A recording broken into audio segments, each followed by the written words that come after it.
Next slide, host.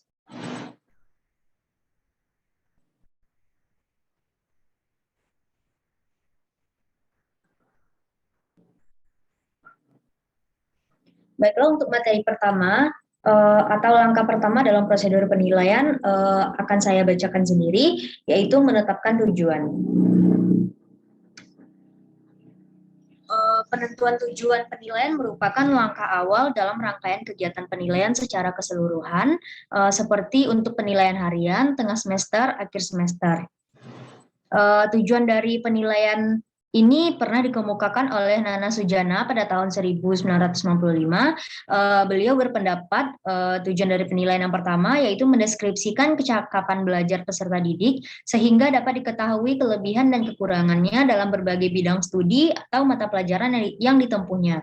Yang kedua, mengetahui keberhasilan proses pendidikan dan pengajaran di sekolah, yaitu seberapa jauh keefektifannya dalam mengubah tingkah laku para peserta didik ke arah tujuan pendidikan yang diharapkan. Yang ketiga, menentukan tindak lanjut hasil penilaian, yaitu melakukan perbaikan dan penyempurnaan dalam hal program pendidikan dan pengajaran serta strategi pelaksanaannya. Dan yang keempat, memberikan pertanggungjawaban atau accountability dari pihak sekolah kepada pihak-pihak yang berkepentingan. Pihak yang dimaksud meliputi pemerintah, masyarakat, dan para orang tua. Nah, untuk materi selanjutnya akan dipaparkan oleh rekan saya, Ainila Pradisespen. Kepada Sespen, disilakan. Baik, selanjutnya yaitu menentukan ruang lingkup bahan yang akan dinilai. Di mana untuk menentukan ruang lingkup yang bahan dinilai, penilaian hasil belajar peserta didik mencakup kompetensi sikap, pengetahuan, dan keterampilan yang dilakukan secara berimbang, sehingga dapat digunakan untuk menentukan posisi relatif sikap peserta didik terhadap standar yang ditetapkan. Cakupan penilaian ini merujuk pada ruang lingkup materi, kompetensi mata pelajaran atau kompetensi muatan, kompetensi program, dan proses. Kemudian untuk ruang lingkup bahan yang akan dinilai, yang pertama itu untuk mata pelajaran pendidikan agama, ada yang dinilai itu aspek pengetahuan dan sikap. Kemudian untuk kewarganegaraan, ada pengetahuan dan sikap juga. Untuk matematika, IPA, IPS, Bahasa Indonesia, pada matematika ada pengetahuan dan sikap, dan untuk IPA ada pengetahuan, praktik, dan sikap. Untuk IPS ada pengetahuan dan sikap. Untuk Bahasa Indonesia, ada pengetahuan, praktik, dan sikap. Yang keempat ada seni budaya, praktik, dan sikap juga aspek yang dinilai. Dan yang terakhir ada pendidikan jurusan olahraga dan kesehatan yang dinilai ada pengetahuan, praktik, dan sikap. Selanjutnya yang ketiga yaitu langkah yang ketiga menetapkan teknik penilaian yang akan dipakai. Di mana pemilihan alat asesmen yang tepat tidak hanya mampu membantu guru untuk memperoleh data atau informasi mengenai suatu proses dan hasil belajar, namun juga akan sangat bermakna bagi peserta didik. Alat asesmen yang tepat akan memberikan petunjuk kepada peserta didik sehingga sejak awal mereka bisa mengetahui berbagai kegiatan konkret yang harus mereka lakukan di dalam proses pembelajaran.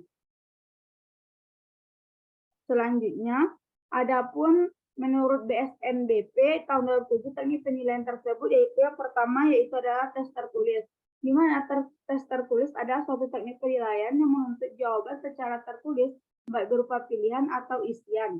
Yang kedua yaitu ada observasi, di mana observasi atau pengamatan adalah teknik penilaian dilakukan dengan menggunakan indera secara langsung. Kemudian yang ketiga yaitu ada tes praktik yang juga bisa disebut sebagai tes kinerja. Ada teknik penilaian yang menuntut peserta didik mendemonstrasikan kemahirannya. Yang keempat ada penugasan. Penugasan dapat diberikan dalam bentuk individual atau kelompok. Penugasan ada yang berupa pekerjaan rumah atau berupa proyek. Yang kelima yaitu ada tes lisan. Tes lisan dilaksanakan melalui komunikasi langsung tatap muka antara peserta didik dengan seorang atau beberapa penguji. Kemudian yang keenam ada portofolio, adalah penilaian berupa portofolio. Adalah kumpulan karya-karya peserta didik dalam bidang tertentu yang akan diorganisasikan untuk mengetahui minat, perkembangan prestasi, dan atau kreativitas peserta didik dalam kurun waktu tertentu. Kemudian yang ketujuh ada jurnal, di mana jurnal ini merupakan catatan pendidik selama proses pendidikan yang berisi informasi kekuatan dan kemampuan peserta didik yang berkait dengan kinerja ataupun sikap peserta didik yang dipaparkan secara deskriptif. Kemudian yang kedelapan yaitu ada penilaian diri, di mana penilaian diri merupakan teknik penilaian dengan cara meminta peserta didik untuk mengemukakan kelebihan dan kekurangan dirinya berkaitan dengan kompetensi yang menjadi tujuan pembelajaran. Kemudian yang terakhir ada penilaian antar teman, di mana penilaian antar teman merupakan teknik penilaian dengan cara meminta peserta didik untuk mengemukakannya kelebihan dan kekurangan temannya dengan berbagai hal.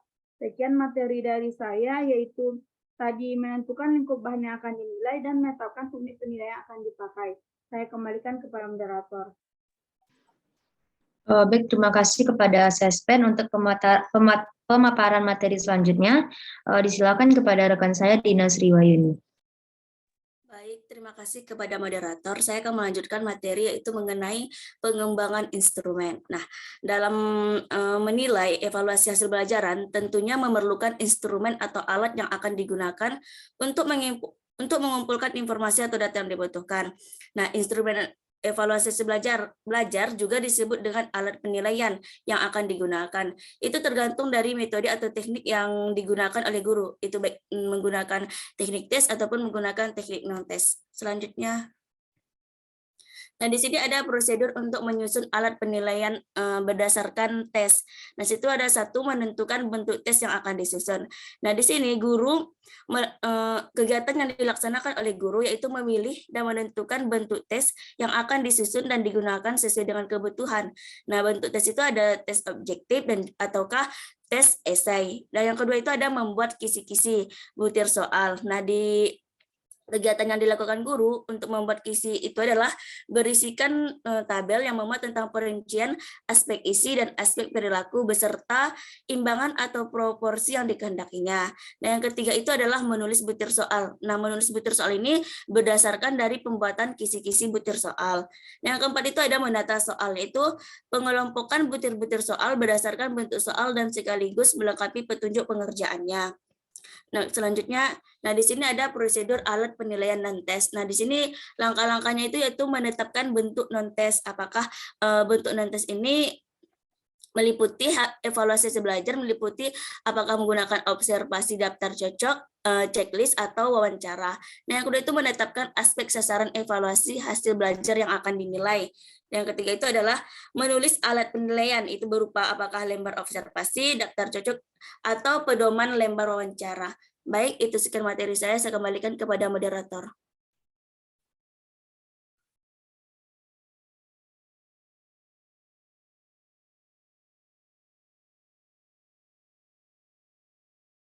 Baiklah, karena moderator sepertinya bermasalah, saya izin melanjutkan prosedur penilaian pada poin kelima, yakni melakukan pengukuran.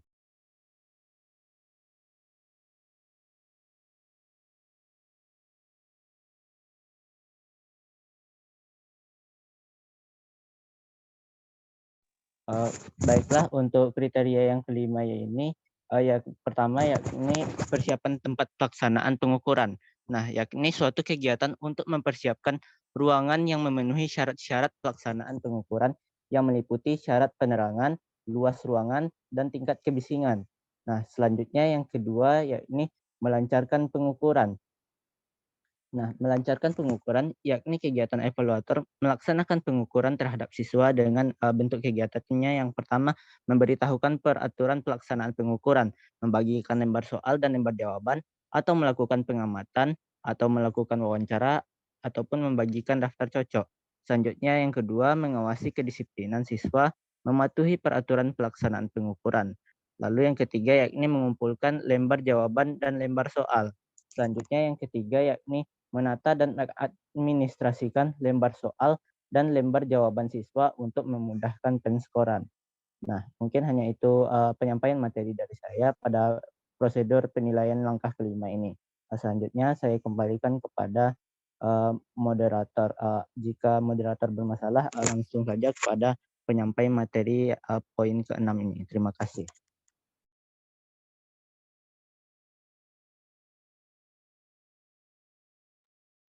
Baik, sepertinya moderator belum bergabung. Saya lanjutkan pada materi ke-6, pengelolaan hasil pengukuran dan penafsiran hasil penelitian.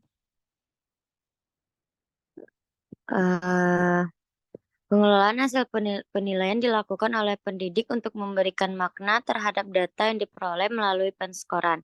Sedangkan untuk penafsiran hasil penilaian, guru membuat deskripsi hasil penilaiannya.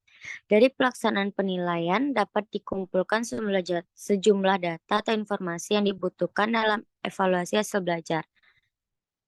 Prosedur pelaksanaan pengolahan hasil penilaian adalah sebagai berikut. Yang pertama, men-skor, yakni kegiatan memberikan skor pada hasil penilaian yang dapat dicapai oleh responder atau siswa. Untuk men-skor atau memberikan angka diperlukan 3 macam alat bantu, yakni kunci jawaban, kunci scoring, dan pedoman pengangkaan. 3 macam alat bantu penskoran atau pengangkatan berbeda-beda cara penggunaannya untuk setiap bentuk butir soal yang ada di dalam alat penilai. Lalu yang kedua, mengubah skor mentah menjadi skor standar, yakni kegiatan evaluator menghitung untuk mengubah skor yang diperoleh siswa yang mengerjakan alat penilaian disesuaikan dengan norma yang dipakai. Yang ketiga, mengkonversikan skor standar ke dalam nilai, yakni kegiatan akhir dari pengolahan hasil penilaian yang berupa penggunaan skor ke nilai baik berupa huruf atau kata-kata. Hasil pengelolaan terhadap hasil penilaian akan digunakan dalam kegiatan penafsiran hasil penilaian. Penafsiran hasil penilaian lanjut. Pengelolaan hasil penilaian memberikan kepada guru sejumlah skor standar dan nilai bagi setiap siswa. Maka guru harus mampu menafsirkannya. Penafsiran terhadap hasil penilaian dapat dibedakan menjadi 2, yakni penafsiran yang bersifat individual dan bersifat klasikal. Yang pertama, penafsiran hasil penilaian bersifat individual. Ada 3 jenis penafsiran penilaian hasil belajar yang bersifat individual, yakni yang pertama, penafsiran tentang tingkat kesiapan, yakni menafsirkan tentang kesiapan siswa untuk mengikuti pelajaran yang berikutnya, untuk naik kelas atau untuk lulus. Yang kedua, penafsiran tentang kelemahan individual, yaitu menafsirkan tentang kelemahan seorang siswa pada subtes tertentu, pada suatu mata pelajaran atau pada keseluruhan mata pelajaran. Yang ketiga, penafsiran tentang kemajuan belajar individual, yakni menafsirkan tentang kemajuan seorang siswa pada suatu periode pembelajaran atau pada suatu periode kelas atau pada suatu periode sekolah. Lalu yang kedua, bersifat klasikal, terdiri dari yaitu penafsiran tentang kelemahan-kelemahan kelas, penafsiran tentang presentasi kelas, penafsiran tentang perbandingan antar kelas, dan penafsiran tentang susunan kelas. Mungkin itu penyampaian dari saya. Saya kembalikan kepada moderator.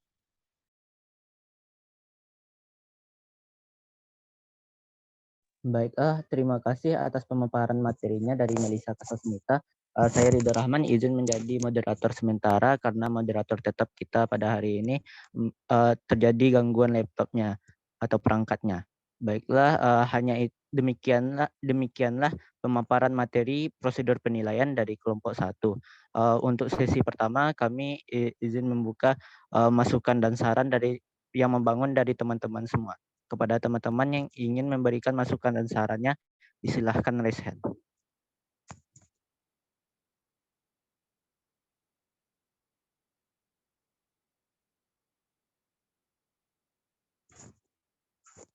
Baiklah, karena tidak ada yang memberikan masukan dan saran, selanjutnya kepada sesi kedua yakni pemberian sesi kedua yakni memberikan tambahan materi kepada kelompok kami. Karena moderator tetap sudah bergabung, saya kembalikan kepada moderator tetap untuk membuka sesi kedua yakni penambahan materi. Terima kasih. Baiklah, terima kasih Pak Ridho. Mohon maaf sebelumnya karena tadi perangkat saya bermasalah. Baiklah, kepada teman-teman yang ingin menambahkan materi kepada kelompok kami, dipersilakan untuk raise hand terlebih dahulu. Baiklah, penambahan materi pertama kepada Salsabila Aulia, disilakan. Baiklah, terima kasih atas kesempatannya moderator. Saya Salsabila Aulia dengan NIM 219204 dari kelompok 7, izin menambahkan sedikit materi mengenai karakteristik yang harus dimiliki pada prosedur asesmen. Yang pertama Yang pertama yaitu sesuai dengan tujuan untuk mengumpulkan informasi yang diperlukan dan memberikan hasil yang berguna.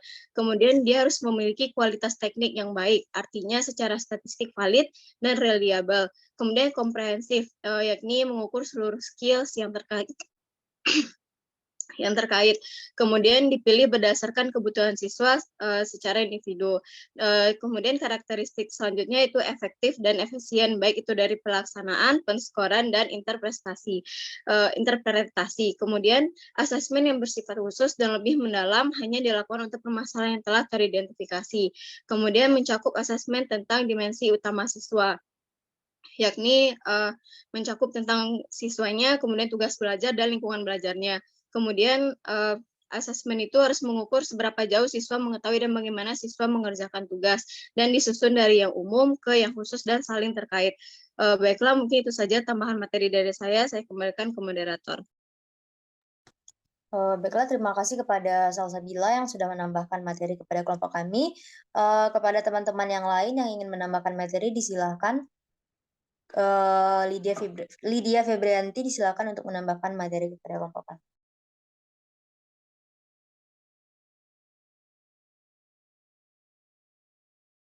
Baiklah, terima kasih kepada moderator. Saya Lydia Febrianti, NIM 2012915 dari kelompok 2, izin menambahkan materi mengenai prosedur penilaian menurut Peraturan Menteri Pendidikan dan Kebudayaan Republik Indonesia Nomor 23 Tahun 2016 tentang Standar Penilaian Pendidikan, yang mana prosedur penilaian ini terbagi ke atas 3 dalam pasal 12, yaitu yang pertama penilaian aspek sikap dilakukan melalui tahap. Yang pertama mengamati perilaku peserta didik sama pembelajaran. Yang kedua mencatat perilaku peserta didik dengan menggunakan lembar observasi atau pengamatan. Yang ketiga menindaklanjuti hasil pengamatan, dan yang keempat mendeskripsikan perilaku peserta didik. Untuk yang kedua yaitu penilaian aspek pengetahuan dilakukan melalui tahapan. Yang pertama menyusun perencanaan penilaian, mengembangkan instrumen penilaian, yang ketiga melaksanakan penilaian, yang keempat memanfaatkan hasil penilaian, dan yang kelima melaporkan hasil penilaian dalam bentuk angka dengan skala 0 sampai 100 dan deskripsi. Terus untuk penilaian aspek keterampilan dilakukan melalui tahapan. Yang pertama menyusun perencanaan penilaian, yang kedua mengembangkan instrumen penilaian, yang ketiga melaksanakan penilaian, yang keempat memanfaatkan hasil penilaian, dan yang kelima melaporkan hasil penilaian dalam bentuk angka dan dengan skala 0 sampai 100. Lalu untuk prosedur penilaian proses belajar dan hasil belajar oleh pendidik dilakukan dengan urutan. Yang pertama, menetapkan tujuan penilaian dengan mengacu pada RPP yang telah disusun. Yang kedua, menyusun kisi-kisi penilaian. Yang ketiga, membuat instrumen penilaian berikut pedoman penilaian. Yang keempat, melakukan analisis kualitas instrumen. Yang kelima, melakukan penilaian. Yang keenam, mengolah, menganalisis, dan menginterpretasi hasil penilaian. Yang ketujuh, melaporkan hasil penilaian. Dan yang terakhir memanfaatkan laporan hasil penilaian. Baiklah, itulah hasil penambahan materi saya kembalikan kepada moderator. Terima kasih. Baiklah, terima kasih kepada Lydia Febrianti. Untuk penambahan materi selanjutnya disilakan kepada Selvia Gus Verifika. Baik, terima kasih moderator. Di sini saya akan menambahkan materi mengenai macam-macam prosedur penilaian. Yang pertama itu prosedur yang tidak membedakan dengan jelas adanya dua fase, yaitu fase pengukuran dan penilaian. Prosedur ini mengandung lebih banyak kelemahan daripada kebaikan. Dalam pelaksanaannya sering dikacaukan antara penskoran dan penilaian, atau yang lebih lazim lagi, angka atau skor yang sebenarnya merupakan biji, langsung dianggap sebagai nilai, yang kemudian dipergunakan sebagai alat untuk menentukan vonis kepada siswa atau mahasiswa memperoleh biji tersebut. Yang kedua, prosedur yang telah memisahkan fase pengukuran dan fase penilaian dengan berbagai variasi, mulai dari yang relatif sederhana sampai dengan yang lebih rumit. Yang pertama adalah prosedur penilaian yang membuat peringkat skor-skor dalam bentuk-bentuk tabel distribusi. Hal ini perlu diperhatikan dengan penggunaan penilaian norm-oriented dalam bentuk kompetisi intra-kelompok dan penilaian criterion-oriented, yaitu dari segi penguasaan minimal yang diharapkan sesuai dengan kapasitas prestasi kelompok atau kelas masing-masing. Yang ketiga, prosedur penilaian dengan menggunakan persentase banyak digunakan karena dianggap lebih sederhana dan praktis. Penilaian dengan persentase ini umumnya dikaitkan dengan skala penilaian 0-10 atau 0-100 dengan langsung mentransformasikan persentase yang dimaksud menjadi nilai. Yang terakhir, prosedur yang menggunakan teknik statistik yang lebih kompleks, yaitu yang dinamakan prosedur perstandardisasian dan pernormalisasian, yaitu penyimpangan rata-rata yang dihitung dari nilai titik tengah kelompok yang disebut mean atau rata-rata hitung. Sekian penambahan materi dari saya kembalikan kepada moderator. Baiklah, terima kasih kepada Sylvia Gus Verifika. Apakah masih ada dari teman-teman yang ingin menambahkan materi kepada kelompok kami? Baiklah, jika tidak ada, kita masuk saja ke sesi berikutnya, yaitu sesi tanya-jawab. Kepada teman-teman yang ingin mengajukan pertanyaan kepada kelompok kami, disilakan untuk raise hand terlebih dahulu. Baik, kepada Kaifiatus Syahroh, disilakan. Baik, terima kasih moderator. Perkenalkan, saya Kaifiatus Syahroh dari kelompok 4. Izin bertanya, pada materi yang telah disajikan oleh kelompok penyaji tadi ada pengembangan instrumen penilaian. Nah, yang ingin saya tanyakan, apa saja yang harus diperhatikan oleh guru ketika melakukan kegiatan penilaian pada pengembangan instrumen tersebut? Sekian, terima kasih. Baiklah, terima kasih kepada Via. Untuk penanya, jangan lupa untuk menuliskan pertanyaannya di kolom chat. Nah, untuk penanya kedua, disilakan kepada Fadila Arianti. Baik, terima kasih moderator. Perkenalkan, nama saya Fadila Arianti dengan NIM 2012-9028 dari kelompok 7. Izin bertanya kepada kelompok penyaji, yaitu bagaimana prosedur dalam memberikan penilaian dari hasil evaluasi belajar. Sekian, terima kasih. Saya kembalikan ke moderator. Baiklah, terima kasih kembali Fadila Arianti. Untuk penanya selanjutnya, disilakan kepada Muhammad Furqon.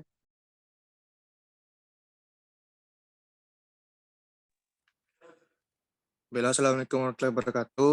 Perkenalkan, saya Muhammad Furqon dengan NIM 2012-9167 dari kelompok 3.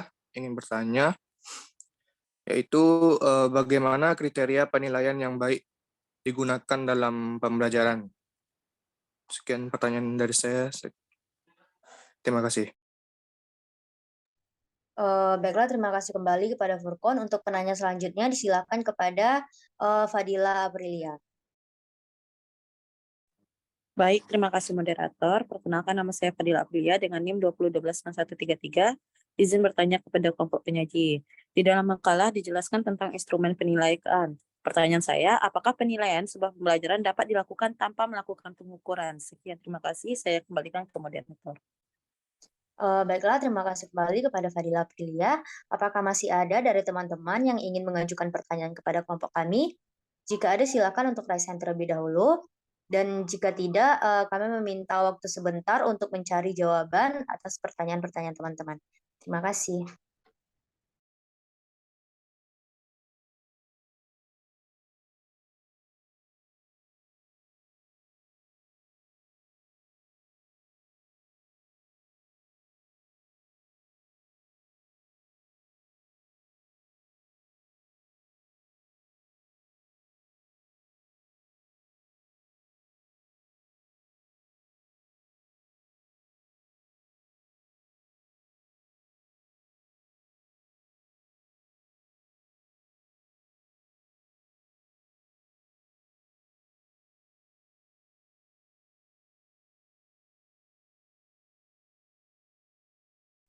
Izin menjawab pertanyaan moderator.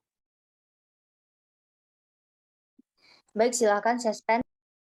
Baik, terima kasih atas waktunya moderator. Saya Inilah Pradi Sespen dari kelompok penyaji. Izin menjawab pertanyaan dari Fadila Arianti.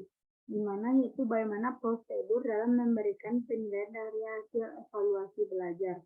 Di mana prosedur penilaian hasil belajar dalam satuan pendidikan dilakukan dengan mengkoordinasikan kegiatan dengan beberapa urutan. Yang pertama yaitu menetapkan KKM. Yang kedua yaitu menyusun kisi-kisi penilaian mata pelajaran. Yang ketiga, menyusun instrumen penilaian dan pedoman penskoran. Kemudian yang keempat, melakukan analisis kualitas instrumen. Yang kelima yaitu melakukan penilaian. Yang keenam, mengolah, menganalisis, dan menginterpretasikan hasil penilaian. Yang ketujuh yaitu melaporkan hasil penilaian. Yang kedelapan, memanfaatkan laporan hasil penilaian.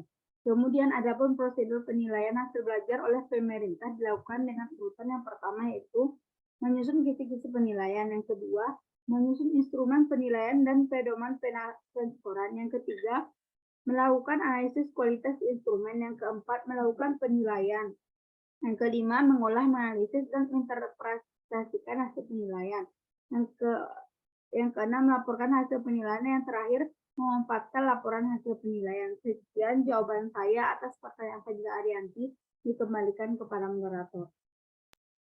Baiklah, terima kasih kepada Sespen. Apakah ada dari teman-teman yang ingin menambahkan jawaban atas pertanyaan Fadila Arianti? Jika ada, disilakan untuk raise hand terlebih dahulu.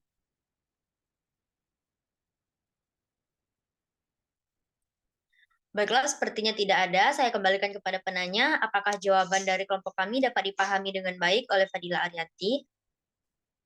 Baik, terima kasih kepada kelompok penyaji. Saya sudah paham dan dapat saya simpulkan bahwa untuk prosedur dalam mengambil penilaian hasil evaluasi belajar itu dengan menetapkan KKM, menyusun kisi-kisi, itu menyusun instrumen penilaian dan pedoman dalam penskoran, terus melakukan analisis kualitas instrumen. Sekian, terima kasih. Saya kembalikan ke moderator. Baiklah, terima kasih kembali kepada Fadila Arianti.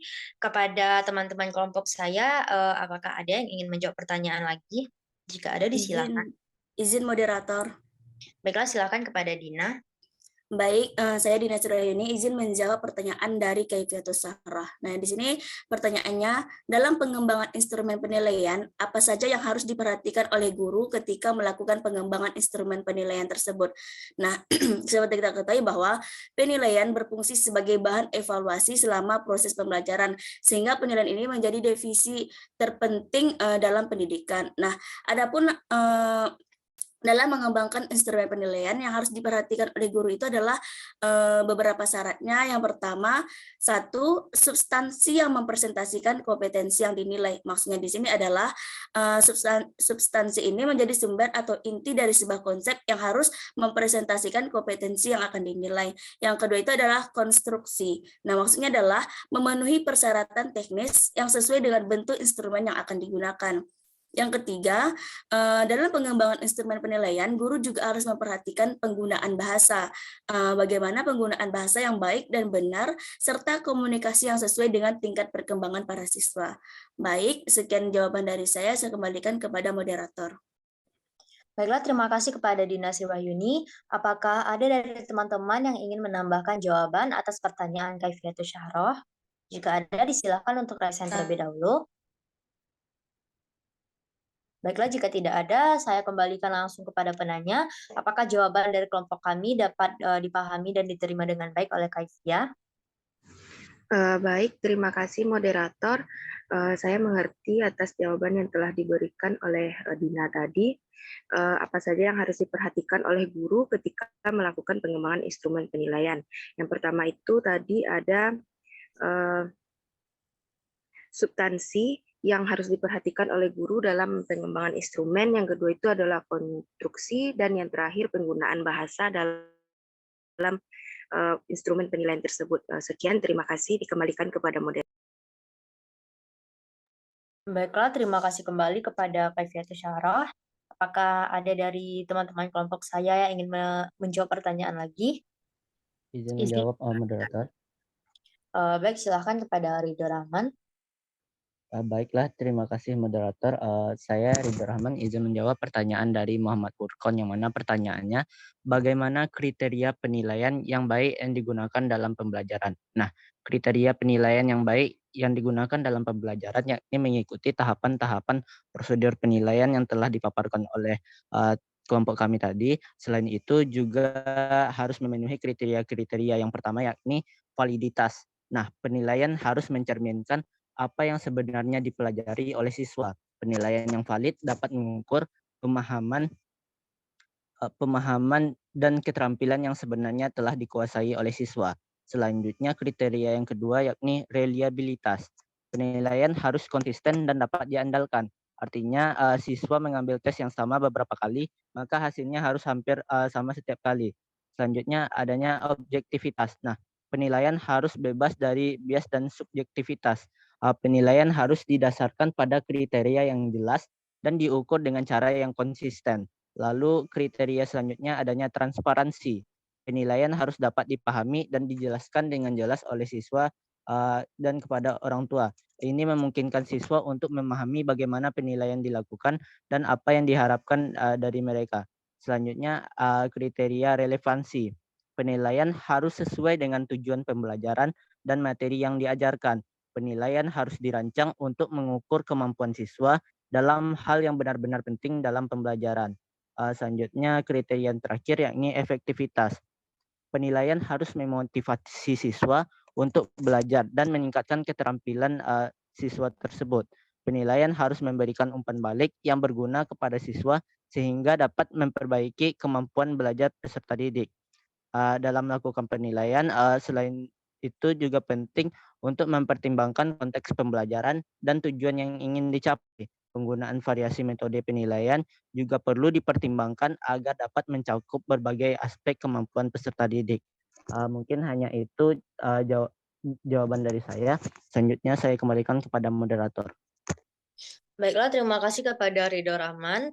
Apakah ada dari teman-teman yang ingin menambahkan jawaban atas pertanyaan Muhammad Furqon? Baiklah, kepada Agus Herpan Lubis disilakan. Baik, terima kasih kepada moderator. Izin menambahkan jawaban dari pertanyaan Furqon yang dimana pertanyaannya bagaimana kriteria penilaian yang baik yang digunakan dalam pembelajaran.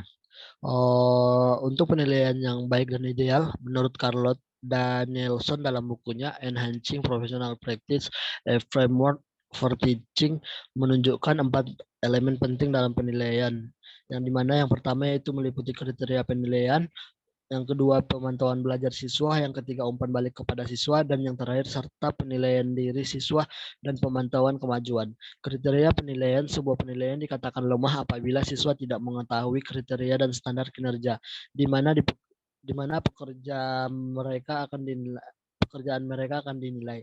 Sebuah penilaian dikatakan cukup apabila siswa mengetahui beberapa kriteria dan standar kinerja di mana pekerjaan mereka akan dinilai. Sebuah penilaian dikatakan baik apabila siswa sepenuhnya menyadari kriteria tersebut. Yang kedua, pemantauan belajar siswa. Sebuah penilaian dikatakan lemah apabila guru tidak memantau belajar siswa. Sebuah penilaian dikatakan cukup apabila guru memantau kemajuan kelas secara keseluruhan tetapi tidak memperoleh informasi diagnostik.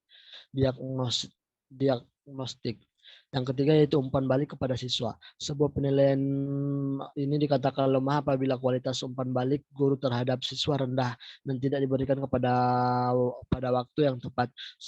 Dan penilaian ini dikatakan baik apabila guru kepada siswa tidak merata.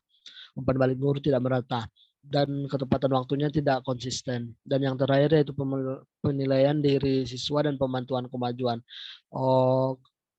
Sebuah penilaian dikatakan lemah apabila siswa tidak terlibat dalam penilaian diri dan pemantauan kemajuan.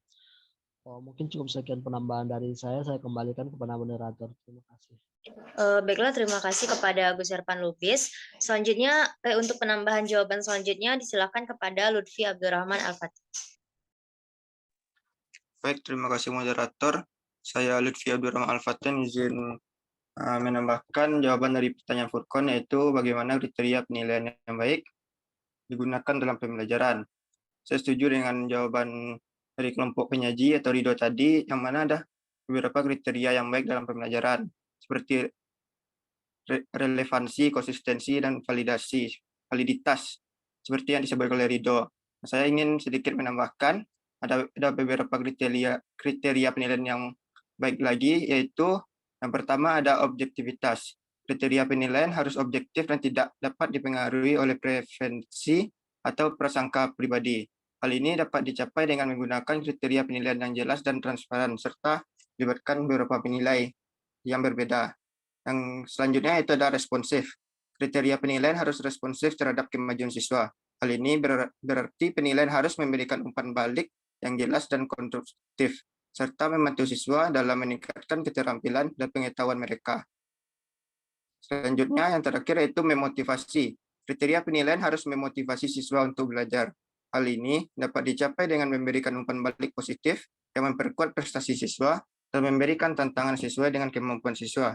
Dengan memperhatikan kriteria penilaian yang baik dalam pembelajaran, guru dapat memastikan bahwa penilaian yang dilakukan dapat memberikan hasil yang akurat dan membantu siswa dalam meningkatkan keterampilan dan pengetahuan mereka. Sekian penambahan dari saya kembalikan kepada moderator. Baiklah, terima kasih kepada Lutfi. Untuk penambah jawaban selanjutnya, disilakan kepada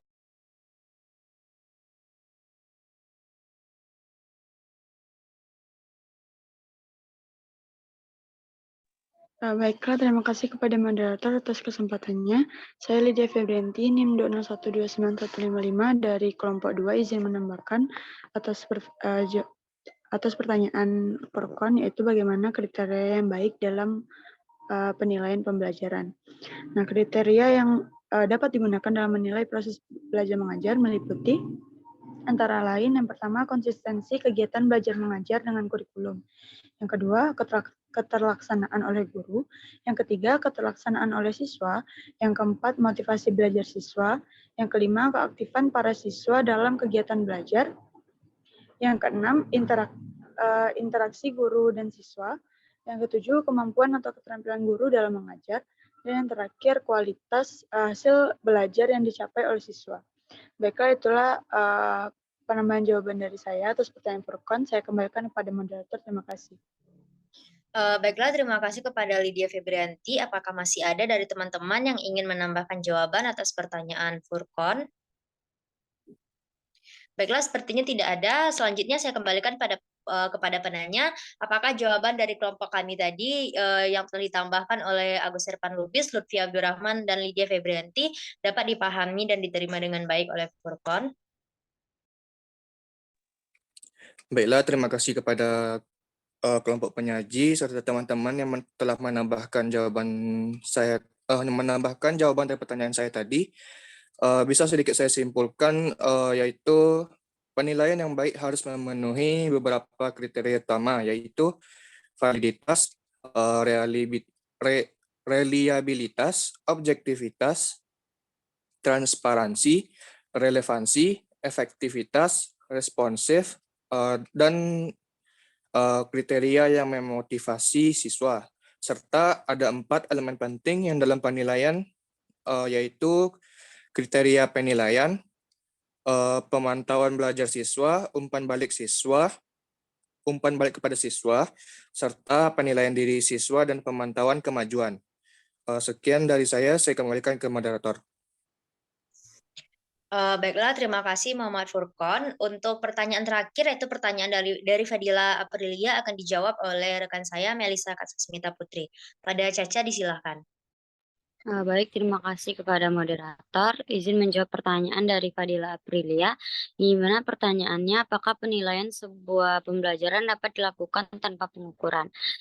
Jawabannya bisa, karena penilaian tidak harus dilakukan dengan pengukuran terlebih dahulu, seperti penilaian tingkah laku atau penilaian dengan wawancara. Maka hal tersebut dapat dilakukan tanpa melakukan pengukuran. Akan tetapi, hasil penilaian akan lebih valid apabila diawali dengan pengukuran. Mungkin sekian dari saya kembalikan kepada moderator. Baiklah, terima kasih kepada Melisa. Apakah ada dari teman-teman yang ingin menambahkan jawaban atas pertanyaan Fadila Aprilia? Baiklah, kepada Nadia Oktaviani, disilakan. Baiklah, terima kasih kepada moderator. Sebelumnya saya sudah setuju dengan jawaban dari Melisa, akan tetapi saya ingin menambahkan sedikit, yaitu dalam kegiatan pembelajaran untuk melakukan evaluasi perlu didahului oleh penilaian. Sedangkan penilaian didahului oleh pengukuran. Nah, pengukuran ini bertujuan untuk memperoleh gambaran terukur mengenai sejauh mana peserta didik menguasai suatu kompetensi. Dalam pengukuran dilakukan kegiatan membandingkan hasil pengamatan dengan kriteria. Kemudian hasil pengukuran ditafsirkan dan dideskripsikan dalam proses penilaian. Nah, pengukuran dan penilaian merupakan 2 proses yang berkesinambungan. Pengukuran dilaksanakan terlebih dahulu yang menghasilkan skor dan dari hasil pengukuran kita dapat melaksanakan penilaian. Sehingga ketika melakukan penilaian, alangkah baiknya juga melakukan pengukuran. Sekian saya kembalikan kepada moderator.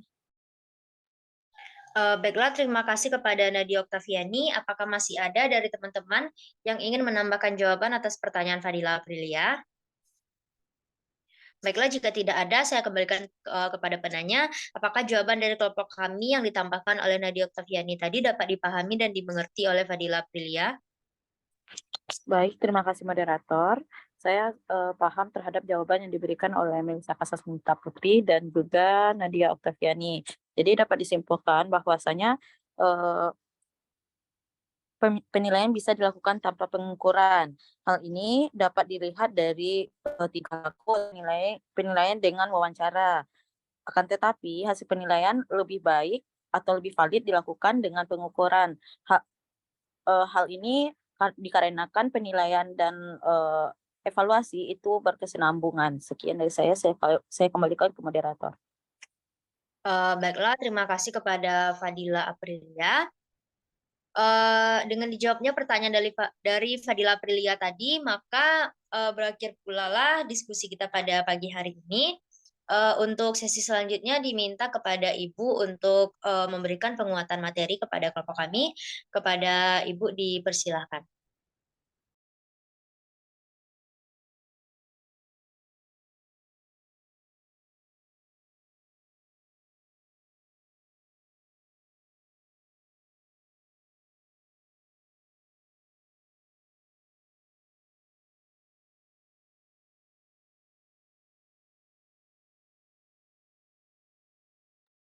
Sepertinya Ibu tidak ada di dalam ruangan Zoom rekan-rekan, maka dari itu kita akhiri saja diskusi kita pada pagi hari ini. Saya mewakili teman-teman saya dari kelompok 1 minta maaf apabila terdapat banyak kesalahan dan kekurangan, dan terima kasih kepada teman-teman yang sudah berpartisipasi, baik itu memberikan masukan, menambahkan materi, mengajukan pertanyaan, maupun memberikan penambahan jawaban pada kelompok kami. Saya akhiri. Assalamualaikum warahmatullahi wabarakatuh. Terima kasih. Waalaikumsalam warahmatullahi wabarakatuh.